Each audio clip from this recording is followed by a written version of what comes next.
La 82ª planta del Empire State, 1930. Un ejército de 3.400 hombres está trabajando frenéticamente para terminar el edificio más alto del mundo. Tal vez algunos de ellos mueran hoy, o tal vez no. De cualquier modo, el trabajo debe continuar. 80 años más tarde, otro ejército está trabajando arduamente en un nuevo rascacielos. Sobre las huellas de las caídas Torres Gemelas, el nuevo World Trade Center está creciendo rápidamente.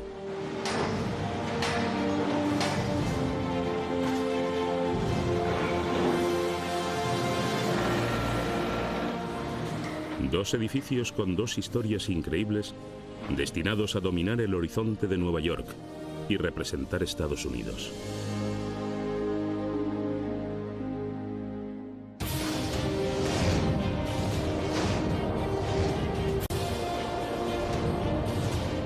El Empire State.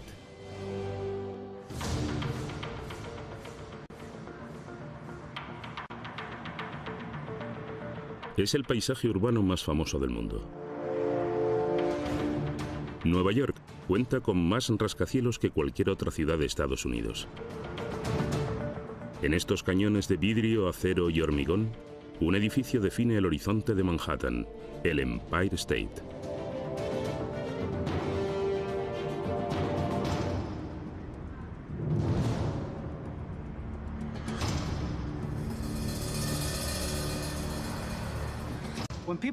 Cuando la gente ve el Empire State, ve un icono de la ciudad. Pero cuando yo miro al edificio, veo a los trabajadores caminando sobre las vigas. Y eso es lo que lo convierte en un edificio tan hermoso, el pensar en todo el trabajo que costó construirlo.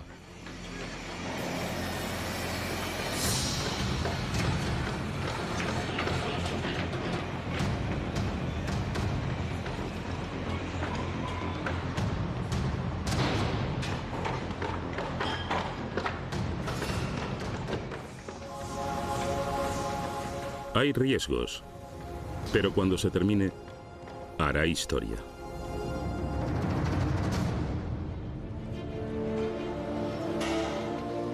En la actualidad, la Torre 1 del nuevo World Trade Center se eleva por encima de Manhattan.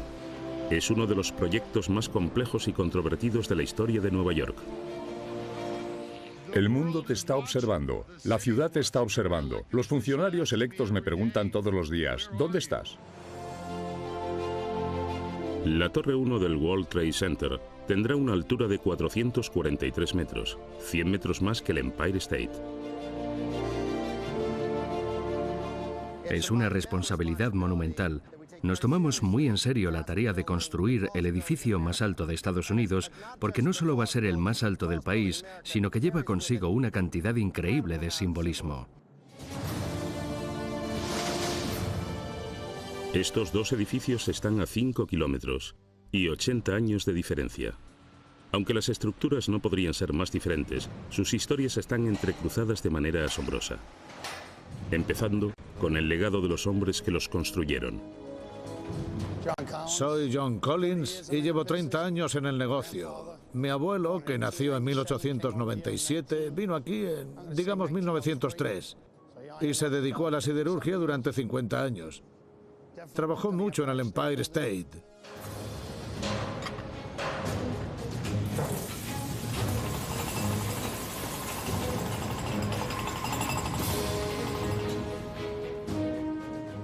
La siderurgia ha tenido siempre una cualidad de dinastía familiar. Los padres les pasan el trabajo a sus hijos, que luego acaban viendo cómo los suyos también se meten en esto. Creo que tiene algo que ver con el orgullo del trabajo.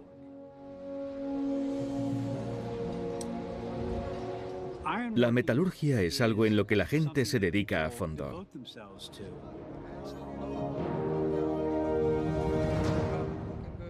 Mi abuelo trabajó en el Empire State junto con muchas otras personas en aquella época. Resulta muy interesante poder mirar atrás para ver dónde estaban y dónde estamos nosotros ahora. ¿Ya vienen? Sigue. Estos herreros eran los mejores en el negocio, y al transmitir sus conocimientos y habilidades de generación en generación, también transmiten sus leyendas. Mi abuelo era Joe Jocks y uno de sus primeros trabajos fue el Empire State. Recuerdo que me contaba historias de la época de la Gran Depresión, que entonces la gente hacía cola todos los días, esperando que alguien se cayera. Con tantos obreros cualificados desempleados, siempre había alguien dispuesto a ocupar su lugar. Estos hombres fueron los pioneros del cielo. Subían hasta lugares donde nadie había estado antes y construían edificios de unas alturas que nadie había soñado.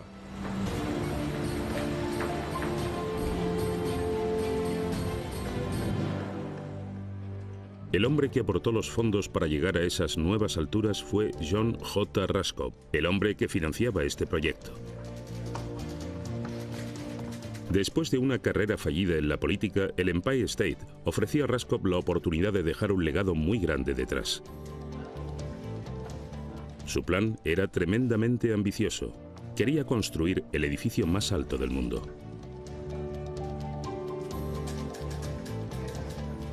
Paul y William Starrett, contratistas destacados de Nueva York, pujaron contra varias otras empresas por el derecho a cumplir el sueño de Raskob.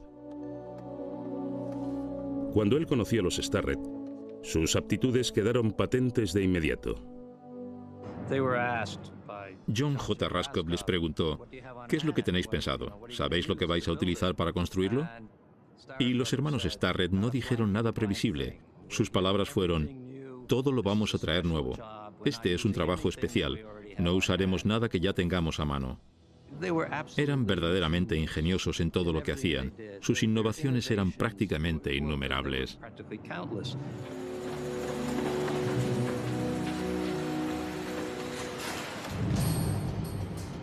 Al igual que los hermanos Starrett, los hombres que construyen la Torre 1 del World Trade Center afrontan una serie de obstáculos.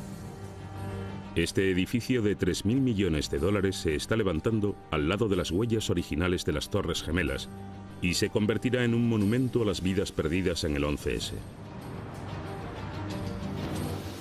Este es un lugar sagrado para los estadounidenses y el debate emocional sobre qué se debería construir aquí ha retrasado el proyecto durante años. No creo que exista un proyecto de obra pública más complejo, desafiante, emotivo y político en todo el mundo. Y para bien o para mal, yo soy el director ejecutivo. Me encargo de que todo vaya bien. Así que la idea me asusta un poco. Más allá del sentido trágico de la obra, la Torre 1, al igual que todos los rascacielos de Nueva York, se enfrenta a increíbles retos logísticos. Poner un rascacielos en Manhattan es quizá el sueño de un promotor inmobiliario y la pesadilla de un contratista. He oído la expresión de que construir en esta ciudad es como hacer cirugía de corazón en una cabina telefónica. Yo lo describiría como estar en una cabina con otras 5 personas dentro. Imagínate la cantidad de cosas que tienen que venir aquí cada día. Estamos construyendo el edificio más grande de Estados Unidos en una de las intersecciones más transitadas del mundo.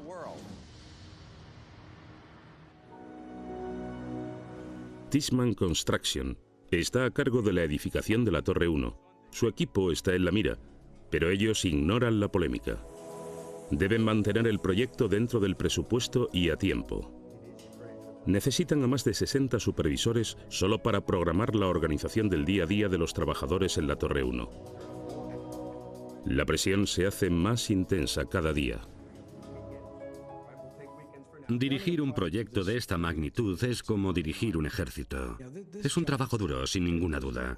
No creo que se esté construyendo un edificio más complejo en todos los Estados Unidos. Hace 80 años no había un proyecto más difícil que el Empire State. Y al igual que la Torre 1, el edificio representaba la esperanza y los sueños de una nación. Pero a medida que empezaban a colocar las primeras vigas, los hermanos Starrett afrontaban unas condiciones muy exigentes. Debían acabar en solo 13 meses, el 1 de mayo de 1931. De no ser así, el edificio podría ir a la quiebra. En Nueva York había una fecha tradicional para la renovación de los contratos de arrendamiento comerciales. Y si no inauguraban el edificio el 1 de mayo, todas las personas que se hubieran inscrito para mudarse allí se verían perjudicadas porque ni podrían renovar su anterior contrato con las condiciones que tenían, ni podrían mudarse al Empire State. Por tanto, esa era una razón para seguir adelante con la mayor celeridad posible. Pero este tipo de velocidad tenía un precio. Al tener que levantarlo con tanta rapidez, algunos auguraron que habría un muerto por cada planta del edificio.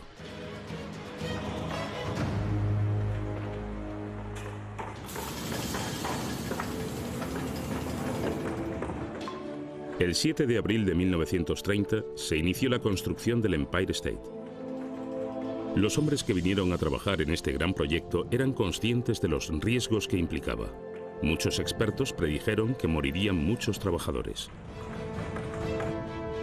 Esos temores eran justificados, ya que los grandes proyectos siempre acababan con numerosas víctimas.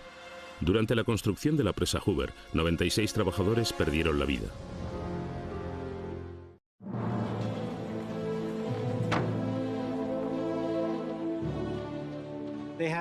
Tenían un lema que era bastante macabro. Decía, no morimos, nos matan. Para entender este lema, tienes que saber que la mayoría de estos chicos nunca llegaron a la edad de jubilación. La inmensa mayoría de los trabajadores eran inmigrantes. Hombres de todas las nacionalidades unidos entre sí, como hermanos ayudándose mutuamente. Un resbalón significaba una muerte segura, ya que tenían que mantener el equilibrio con los fuertes vientos que soplaban desde el río Hudson. Una de las reglas vitales era no mires hacia abajo. Lo peor es cuando caminas tú solo sobre una barra de acero por primera vez. De repente sientes que la viga empieza a tambalearse y echas a correr, porque si no lo haces te caes. Pero te puedes sentar sobre la viga, apoyando los pies sobre el borde inferior y seguir caminando.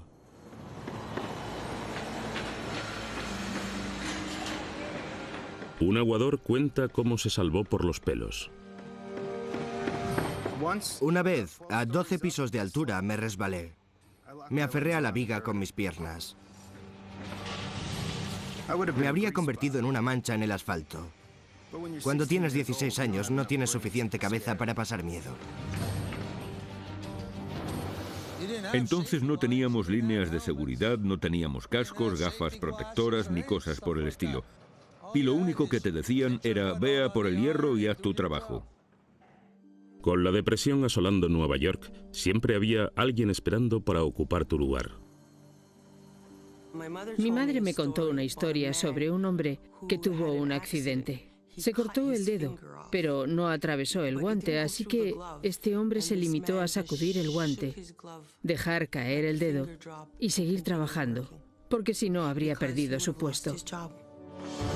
Algunos trabajadores abrazaban el peligro e incluso encontraban formas de suavizarlo. Todo el mundo se cree que tienes que ser un superhombre para manipular acero. Por supuesto que no es nada fácil, pero hay un montón de trabajos que no cambiaría por este. Yo no quiero ser un conductor de taxi. Míralo ahí abajo, esquivando el tráfico de una forma u otra. También podrías morir en una situación así.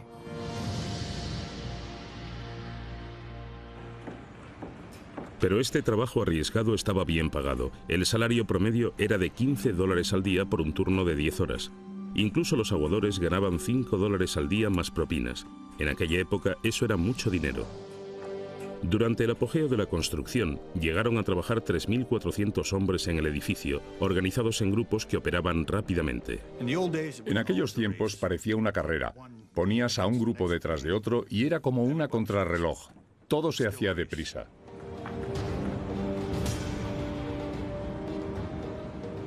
Tienes que pensar en los rascacielos como una forma de perseguir el cielo y los chicos que encabezan la carrera son los montadores. Toda la obra dependía de la velocidad del grupo de montadores. Los brazos de las grúas movían toneladas de acero para que los obreros las colocaran en su sitio y conectaran las vigas creando cada nuevo piso. Un hombre verificaba los avances del trabajo haciendo sonar una campana para indicar a un ingeniero situado muchas plantas más abajo que subiera o bajara la carga. Este equipo tenía que girar cada viga con precisión para encajarla con los conectores sin que se cayera.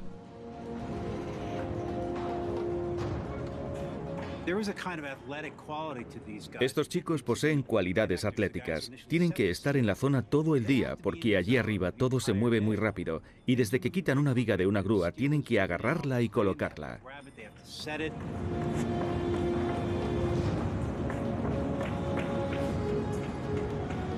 Era el trabajo más peligroso y físicamente exigente del edificio. Se puede alcanzar ese centímetro que te falta haciendo palanca con la rodilla. Te sorprenderías de lo fuertes que son tus rodillas y tus piernas a la hora de mover vigas de acero.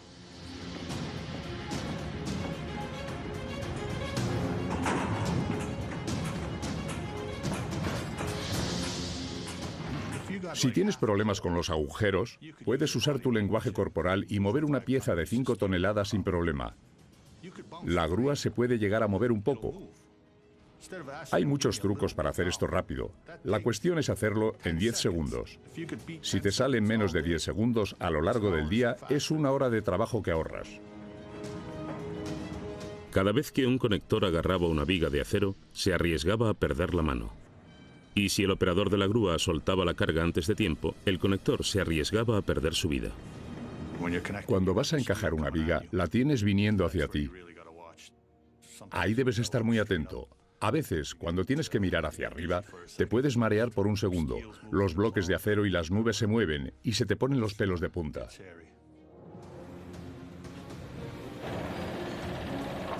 Después de los montadores, vinieron los que se ocupaban del corazón del edificio, los encargados de los remaches.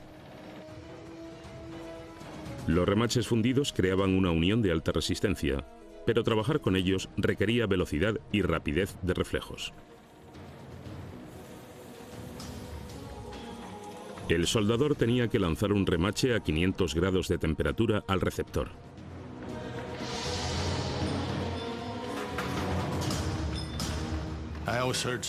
He escuchado historias de chicos a los que se les caía el remache en el pecho y se les formaba un agujero gigante.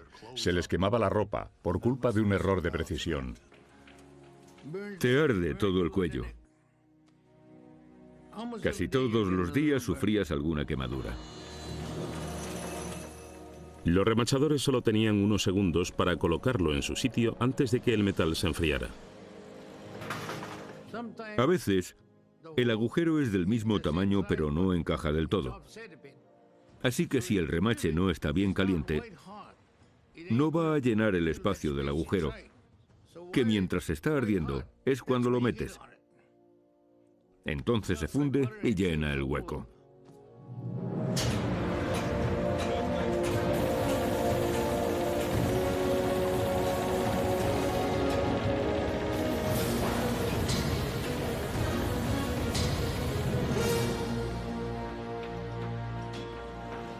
A pesar de las peligrosas condiciones que afrontaban los obreros, la predicción de que habría víctimas en masa no se hizo realidad. De hecho, solo 6 hombres perdieron la vida durante la construcción del Empire State. Quizá la cooperación entre los grupos fue la clave que ayudó a evitar más muertes.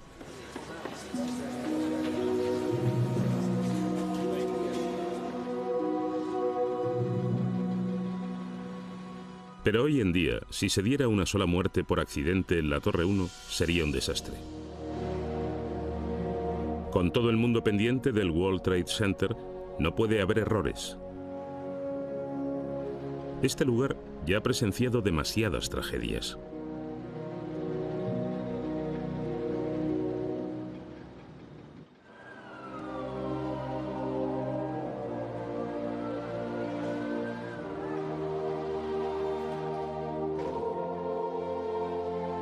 Después del horror del 11S hubo un gran debate.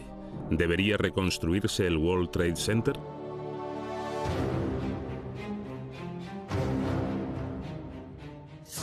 Después del 11S, todas las personas con las que hablábamos decían, la era de los rascacielos en este continente ha terminado. Y todos pensamos, ¿pero por qué? Nos lo debíamos a nosotros, se lo debíamos al país y a la gente de Manhattan. Había que reconstruirlo y no permitir que el paisaje de Nueva York quedara asolado para siempre. Esta es una de las propiedades inmobiliarias más valiosas del mundo. Cada semana se mantiene desocupada y cuesta millones de dólares en ingresos perdidos. Pero debido a la polémica y a los retrasos en torno al diseño y la reconstrucción de la Torre 1, su construcción no comenzó hasta el año 2008.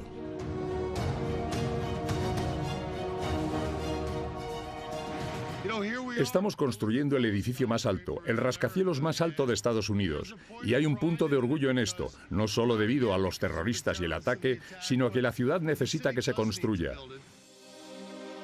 Una vez que se decidió reconstruirlo, los arquitectos de Skidmore, Owings y Merrill tenían que hacer algo que nunca se había hecho antes.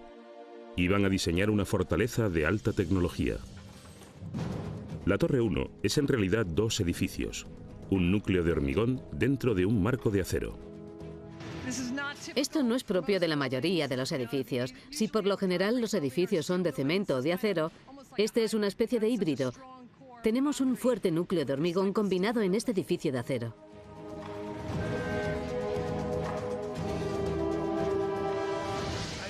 Normalmente, cuando proyectas una altura de este tamaño en un edificio, la cantidad de barras de refuerzo disminuye.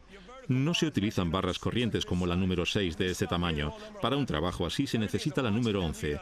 Todo en esta construcción es mucho más pesado por razones obvias. La Torre 1 posee el núcleo de cemento más fuerte instalado en un rascacielos.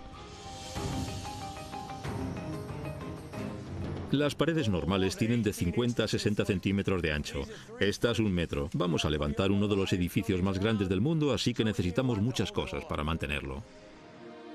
Este espeso núcleo de hormigón protegerá las escaleras que permitirán a la gente una vía de escape en caso de que el edificio se encontrara bajo un ataque. Si algo le pasara a Nueva York, me vendría aquí corriendo. Nada podría acabar con este edificio. Es la cosa más fuerte y resistente que he construido. Al igual que la Torre 1, el Empire State requirió la tecnología más avanzada de su época. En 1930 no se sabía gran cosa sobre los efectos del viento a 300 metros de altura, así que los diseñadores decidieron crear una cuadrícula apretada de columnas y vigas. La simpleza de esta caja de acero permitió levantar el Empire State a la sorprendente velocidad de 1 piso por día. Pero la Torre 1 se está construyendo a 1 piso por semana. Todo el mundo en esta ciudad tiene una opinión sobre la rapidez con la que se puede construir. El Empire State es un edificio de cristal y acero revestido con sistemas muy simples en su interior. No se puede comparar la velocidad con el tocino. Lo que estamos construyendo aquí es una cosa completamente diferente. Para evitar el caos de unas obras hacinadas de trabajadores, la Torre 1 se basa en la tecnología.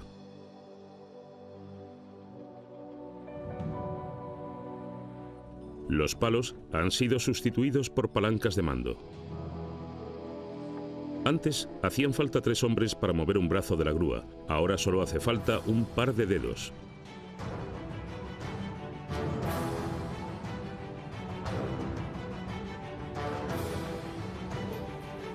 John Collins se encuentra en la parte superior de la Torre 1, dirigiendo la grúa más grande que se haya utilizado en Manhattan. Cuando tienes una viga de 5 toneladas colgando de ese gancho, es como una roca, como sacar una roca pesada del fondo del mar. Pesa entre 5 y 20 toneladas, pero se puede mover.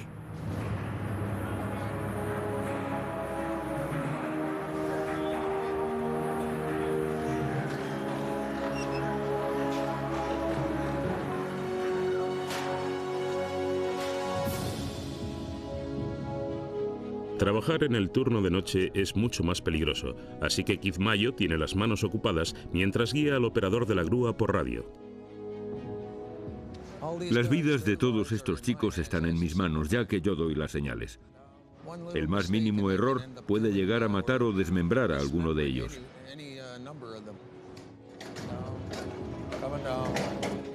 Como el operador de la grúa no puede ver lo que está pasando, lo que hago yo es dirigir esa grúa.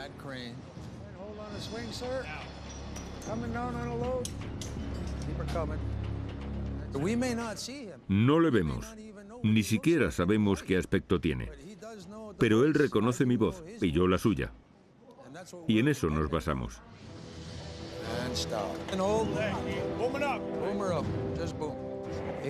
Él debe saber que esté quien esté al otro lado del teléfono, es alguien que sabe lo que está haciendo, que es alguien de confianza y que no está lejos de la zona.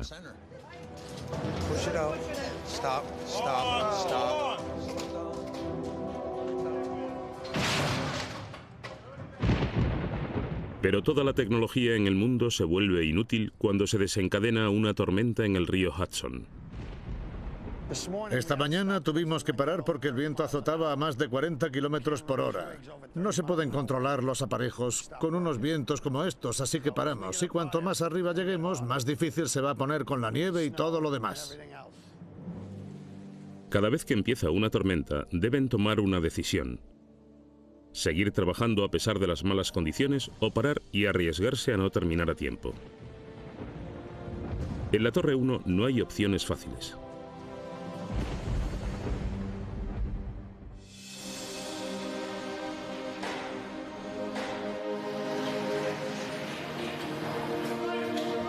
El rascacielos más alto de los Estados Unidos está creciendo sobre la zona cero. Algún día protegerá a las personas que trabajen en él. Ahora debe proteger a las personas que trabajan sobre él. La Torre 1 emplea más sistemas de seguridad que cualquier otra obra de la historia de Nueva York. A veces resulta un poco molesto tener que llevar el arnés encima y atarlo a todas partes, pero tengo hijos, así que si consigo volver cada día a casa para verlos, supongo que merece la pena. Llevo 30 años aquí y aún conservo todos los dedos de las manos y de los pies. Y toco madera porque en todo este tiempo solo me he roto un dedo y ya está.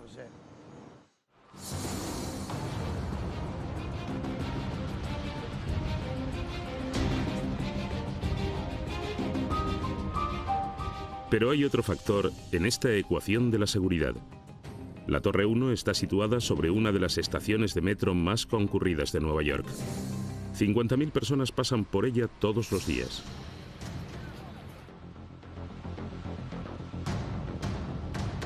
Por tanto, todo el edificio se ha envuelto en un capullo gigante que no solo protege a los peatones, sino también a los obreros que trabajan allí arriba.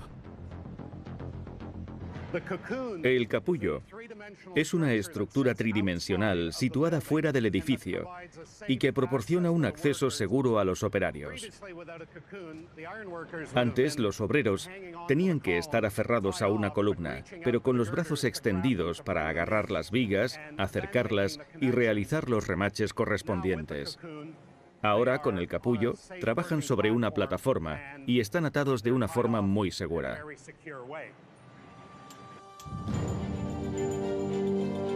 Han cambiado muchas cosas en 8 décadas. Sin embargo, los operarios de la parte superior de la Torre 1 tienen un trabajo muy similar al de los hombres que construyeron el Empire State.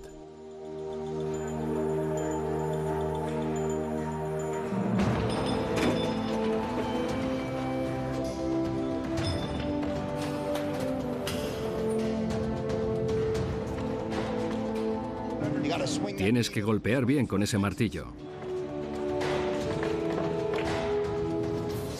Para unir bien la columna, los agujeros deben quedar alineados. Hay que meter una barra conectora en cada agujero y ajustarla con una llave de cola. Le pones una tuerca, le das varias vueltas y ya está.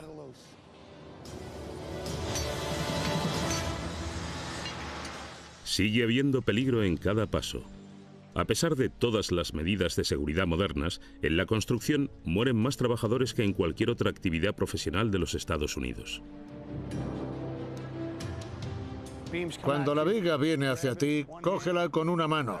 Mi padre siempre me decía que la agarrara con una mano. Una mano para ti, otra mano para la compañía.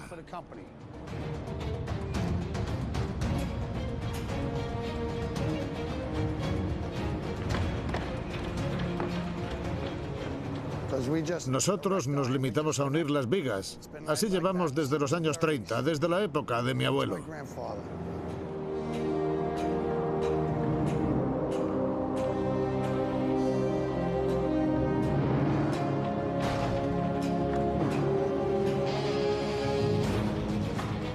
Cuando los bloques de acero están en su sitio, el equipo encaja las vigas usando tornillos en vez de remaches.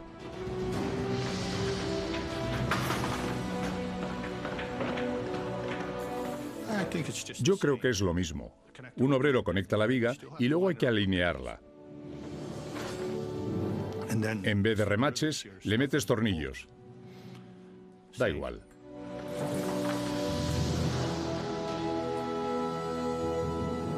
Cada tornillo debe ser calibrado y comprobado 2 veces para asegurarse de que está lo suficientemente apretado. Aunque los 2 edificios utilizan la tecnología más avanzada de su tiempo, siguen siendo básicamente edificios hechos a mano.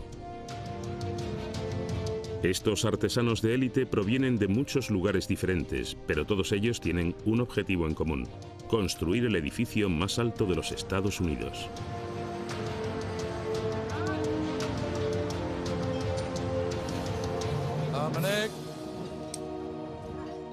Cuando estás aquí arriba, todos somos jefes. Nuestra relación es estupenda. Hay buena química con el grupo. Y trabajamos juntos. Un poco más, ya está. Venga, sujetadlo. Yo lo veo como algo espiritual. Creo que sentimos como una especie de cercanía, de empatía por toda esta creación.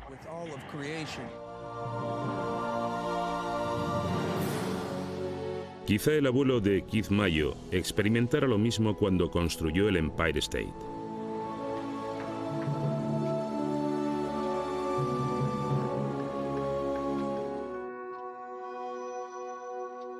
En 1929, John J. Raskob, un acaudalado neoyorquino, se reunió con el arquitecto William Lamb. Uno de ellos puso un lápiz de pie. Se parecía un poco a la forma del Empire State. Y Raskob dijo, ¿cómo de grande podrías hacerlo sin que se derrumbara? Raskob, que había sido un ejecutivo en General Motors, competía con Walter Chrysler. Ambos querían tener el rascacielos más alto del mundo. Los rascacielos siempre han tenido una doble identidad. Está la rivalidad, la ostentación de poderío, la reputación del país. Creo que a los seres humanos siempre les ha fascinado la idea de construir edificios más altos y más grandes. Hay muchas razones para hacerlo. Muchas veces es por ego o por dejar un legado, pues ¿qué vamos a dejar atrás cuando hayamos muerto? Raskob quería crear una ciudad dentro de otra, de forma que hasta 80.000 personas entraran y salieran del edificio todos los días. Cuando decidió financiar el Empire State, corría un riesgo económico monumental. Estaba suponiendo que habría la suficiente demanda para llenar 195.000 metros cuadrados con oficinas, muchos más que en cualquier otro edificio de esa época en Nueva York. En el momento de su creación, el Empire State fue un ejercicio de optimismo. Sus desarrolladores eran empresarios sin experiencia en propiedades inmobiliarias. Se estaban adentrando con mucho entusiasmo en un nuevo terreno. Era una propuesta arriesgada incluso en una buena época, pero el inicio de la Gran Depresión convirtió el sueño de Raskob en una apuesta desesperada. Necesitaban terminar el edificio en 13 meses y abrir el 1 de mayo. De lo contrario, no habría inquilinos ni ingresos, y el Empire State sería un desastre financiero. Los contratistas de Raskob eran su única esperanza. Para tener alguna posibilidad de acabar a tiempo, utilizaron una nueva técnica llamada construir por la vía rápida. Los Starrett comenzaron a construir antes de que el arquitecto principal William Lamb hubiera finalizado el diseño. Los arquitectos solo habían diseñado unos cuantos pisos y los contratistas ya habían puesto a sus hombres a trabajar. Por increíble que parezca, la relación fue fluida entre los dos grupos. Este es el modelo para nosotros de la forma de diseñar edificios en el futuro. Asegurarse de que exista una colaboración, no solo con nuestros otros consultores, sino con las personas que van a tener que levantar estas construcciones. Los Starrett presionaron a su equipo para que construyeran todas las piezas de acero en 6 meses y pudieran evitar las tormentas de invierno. La velocidad a la que construyeron el Empire State rompió todos los récords anteriores. Ellos avanzaban a una media de 4 pisos a la semana. Estas labores fueron completadas en octubre de 1930. A continuación, las obras continuaron dentro del edificio de forma que la nieve y el hielo no afectaran el ritmo de la construcción. Para terminar con la piel del edificio, se les ocurrió otra innovación más. Los Starrett dijeron: no compremos ladrillos para la fachada del edificio porque son caros. Podríamos poner piedra caliza en su lugar por un precio inferior. Sería más fácil y más rápido, y a largo plazo sería incluso más bonito de ver. Utilizaron losas prefabricadas de piedra caliza que se podían colocar fácilmente en la fachada. Fue el primer muro cortina a gran escala de la historia de la construcción en Estados Unidos. La Torre 1 también cuenta con un muro cortina de vidrio en lugar de piedra caliza. Cuando se termine, tomará su lugar junto al Empire State y ambos marcarán el horizonte de Nueva York. Uno espacioso y moderno y el otro sólido y clásico. Pero mientras los Starrett daban prisa a sus hombres para que completaran el Empire State, no estaban pensando en qué aspecto tendría Nueva York en las décadas siguientes. Solo pensaban en soluciones para cumplir con los plazos. Para los hermanos Starrett, que no eran jóvenes, el Empire State representaba la culminación de su carrera. Esta era la última oportunidad que tenían de construir un edificio enorme antes de que fueran demasiado mayores para seguir trabajando. William y Paul Starrett usaron toda la experiencia que tenían de edificios anteriores para el proyecto más grande de sus vidas. Todos sus pensamientos y cálculos fueron encontrados por Carol Willis en este cuaderno perdido hace mucho tiempo, el relato personal de los Starrett de cómo construyeron uno de los mayores rascacielos del mundo.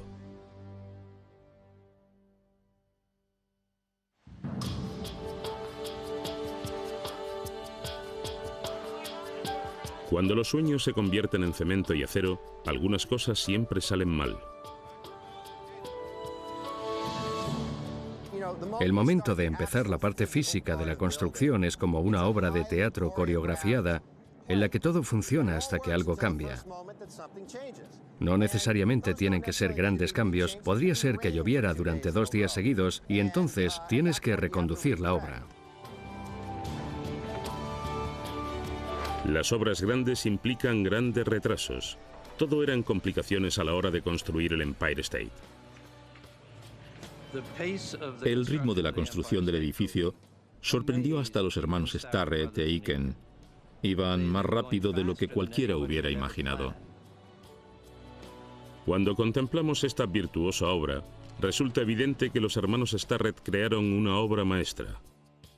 Se trata de una hazaña que no podía compararse con nada, porque nunca se había intentado antes. Nunca se había construido una torre de este tamaño, a esa velocidad. Carol Willis adora esta obra arquitectónica porque conoce el trabajo de los Starrett de primera mano. Lo que tenemos en este cartapacio de 3 anillos de 1930 o 1931 es su diario personal, el relato personal que refleja su orgullo por haber construido el edificio más alto del mundo en el menor tiempo posible. Sus páginas revelan no solo el gran nivel de organización de este monumental proyecto, sino también lo que pensaban los hombres que lo hicieron posible. Nuestros registros indican que el jueves 14 de agosto de 1930 fue el día en que utilizaron a más hombres, 3.439 de los cuales 1.511 eran subcontratados. Su diario de trabajo registraba todo, hasta el más mínimo detalle. Hay un total de 1.239 entradas de ascensores. Se instalaron hasta 10 millones de ladrillos en el edificio. La longitud total de cables de ascensor es de 180 kilómetros. La estructura de acero fue coronada el 19 de septiembre de 1930. Los Starrett estaban muy adelantados a su tiempo en lo que se refiere a eficacia en las obras. Fue algo excepcional en el sentido de que este proyecto desafió todos los puntos de referencia establecidos sobre cómo cargar materiales, cómo traer ejércitos de trabajadores al lugar de las obras y cómo traer camiones de materiales al mismo corazón de Manhattan. Fueron pioneros hasta en el modo de entrega de los materiales. Los hermanos Starrett se encargaban de cumplir los plazos con las empresas constructoras. Ellos sabían cuánto tiempo tardarían, o deberían tardar, en hacer algo. Muchas de sus innovaciones siguen en uso hoy en día. Un ejemplo muy significativo fue la forma en que gestionaban la hora de la comida. Descubrieron que los obreros tenían que bajar hasta la primera planta por las escaleras y luego volver a subir todo el camino, lo cual solía ser entre 5 y 10 pisos.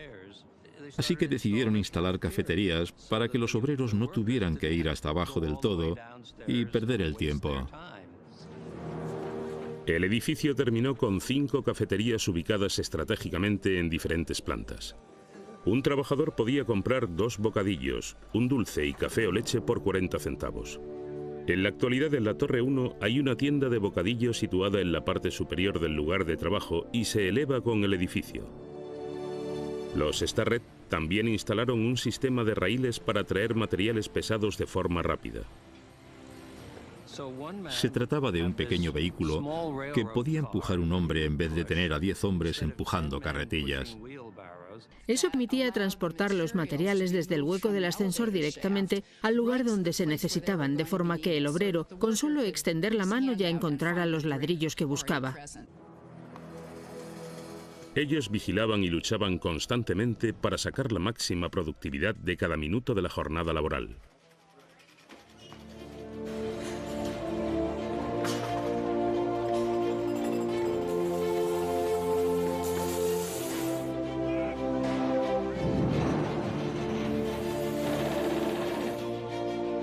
William Starrett dijo una vez que construir un rascacielos tiene el mismo tiempo de tranquilidad que una guerra.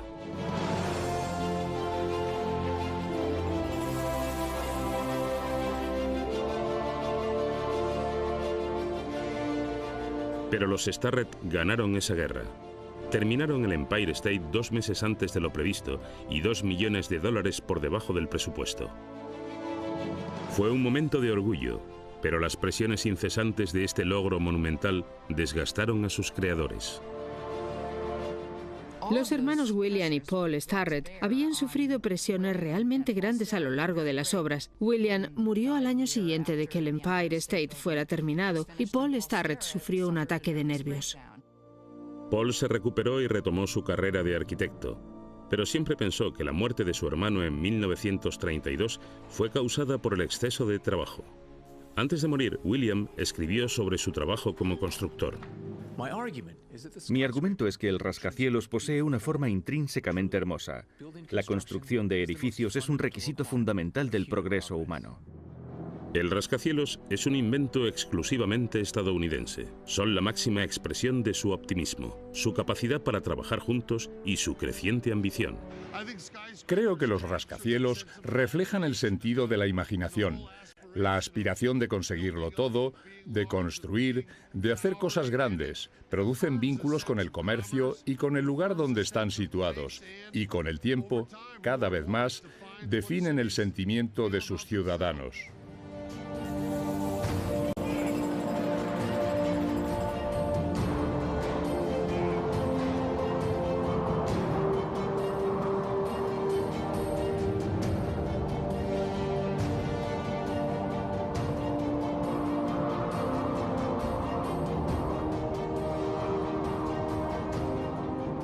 El Empire State es una hazaña que nunca podrá ser igualada. Es el triunfo duradero de una nación con el coraje de soñar y construir. Pronto, la Torre 1 será el rascacielos más alto de Estados Unidos. El sueño continúa.